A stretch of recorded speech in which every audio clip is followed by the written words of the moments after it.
Israel को बड़ा झटका लगा है। नेतन्याहू का गुरूर टूट गया है, क्योंकि इजराइल जिसे हमास और हिजबुल्लाह के खिलाफ सबसे बड़ी दीवार कहता है, उसको नसरल्लाह के लड़ाकों ने एक झटके में खत्म कर दिया।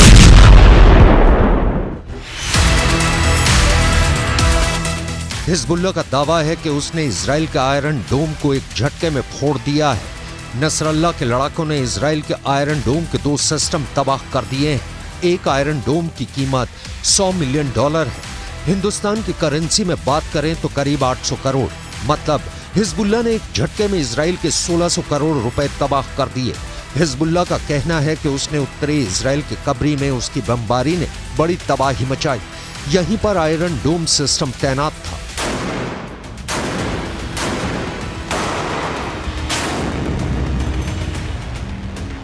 यह बात पश्चिमी मीडिया भी बता रहा है और इसकी चर्चा अमेरिका में भी हो रही है, लेकिन इजराइल ने इस पर पूरी तरह से चुप्पी साध रखी है। हमास के रॉकेट को रोकने वाला आयरन डोम इस वक्त संकट में है। हर हमले का मुंह तोड़ जवाब देने की धमकी देने वाले नेतन्याहू ने आयरन डोम पर हुए हमले पर अब तक कुछ नहीं बोला है। हालांकि ये तो तय है कि इस हमले ने इजराइल की टेंशन बढ़ा दी है, क्योंकि यही वो सुरक्षा कवच है जिसके बलबूते इजराइल अपने लोगों की हिफाजत करता है। उसकी सीमा में आने वाले रॉकेट और मिसाइल को इजराइल अपने इसी मिसाइल डिफेंस सिस्टम से मार गिराता है। 7 अक्टूबर को भी जब हमास ने करीब 5000 रॉकेट से हमला किया तो आयरन डोम ने बड़ी तादाद में रॉकेट मार गिराए थे। हिजबुल्लाह जानता है कि रॉकेट इजराइल पर बेअसर साबित होते हैं, इसलिए अब उसने एंटी टैंक मिसाइलों का सहारा लिया है। वो तोप से भी गोलाबारी कर रहा है। हिजबुल्लाह लगातार इजराइल के लिए सरदर्द बना हुआ है। पहले भी इसने एंटी टैंक मिसाइल सिस्टम से इजराइल के मरकाबा टैंक को निशाना बनाया और अब उसके निशाने पर आयरन डोम सिस्टम आ गया है। इससे पहले जब जब फिलिस्तीनी संगठन हमास ने रॉकेट से हमला किया है, आयरन डोम का सक्सेस रेट 95% से ऊपर रहा है। यानी हर 100 रॉकेट हमलों के बाद जब आयरन डोम की मिसाइल फायर की गई तो उसने 90 से ज्यादा रॉकेट को आसमान में ही रोक दिया।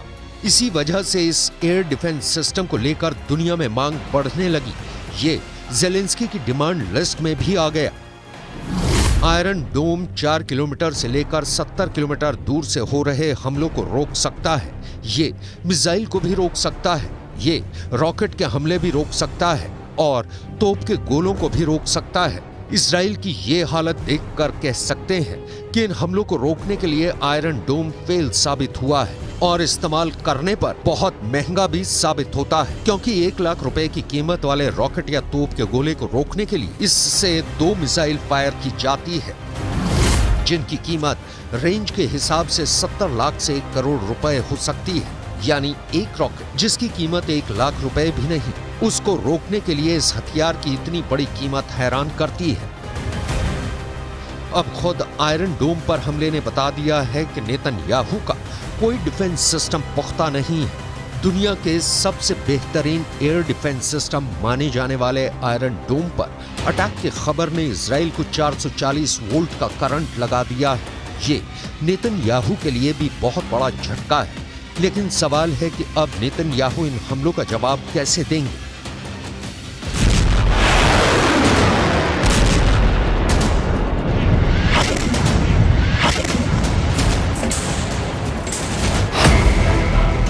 हिजबुल्लाह के धमाके के बाद 2 लोग बहुत ज्यादा टेंशन में हैं। गाजा और इजराइल के बीच चल रहे युद्ध ने पूरे पश्चिम एशिया को तीसरे विश्व युद्ध के एपिसेंटर में तब्दील कर दिया है और इसकी वजह से 2 ताकतें सबसे ज्यादा फिक्र में डूबी हुई हैं।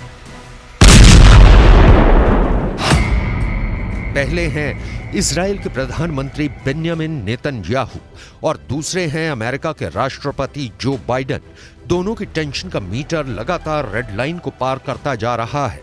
इस तस्वीर को लेकर खौफ बहुत ज्यादा है। हमास से 2.5 महीने से जारी जंग और हिजबुल्लाह के बढ़ते हमलों के बीच अमेरिका के रक्षा मंत्री लॉयड ऑस्टिन इजराइल पहुंच गए। यहां उन्होंने एक बार फिर दोहराया कि इस जंग में अमेरिका इजराइल के साथ है। हालांकि उन्होंने इस पर कुछ भी नहीं कहा कि अगर हिजबुल्लाह की तरफ से हमले तेज हुए तब भी वो इजराइल का साथ देंगे। Palestinian civilians in Gaza is both a moral duty and a strategic imperative. So we will continue to stand up for Israel's bedrock right to defend itself. And we will also continue to urge the protection of civilians during conflict and to increase the flow of humanitarian aid into Gaza.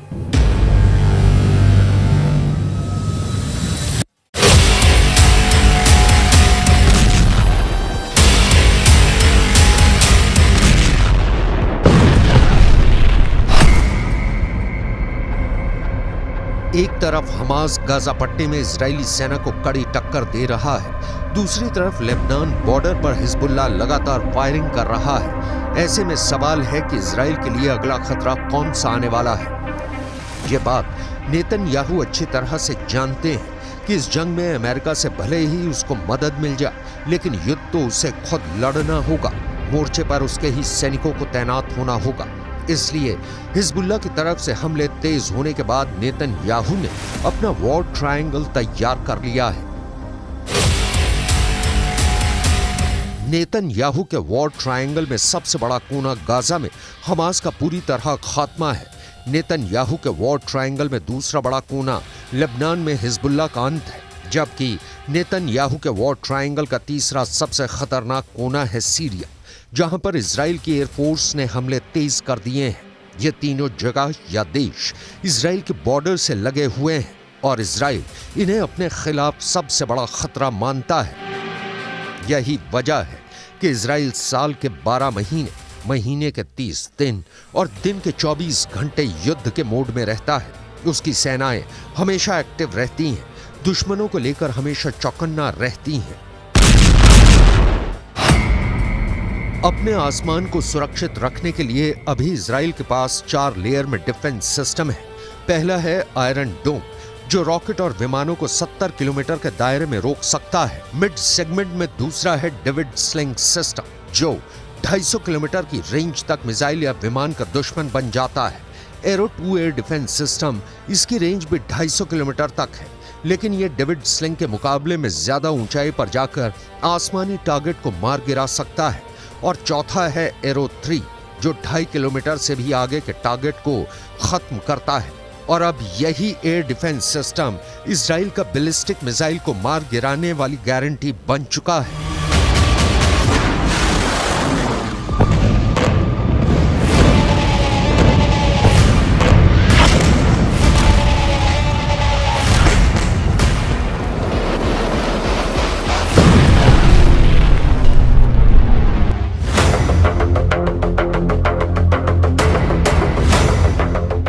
अपने 4 layer defence के चलते ही Netanyahu का जोश हमेशा high होता है।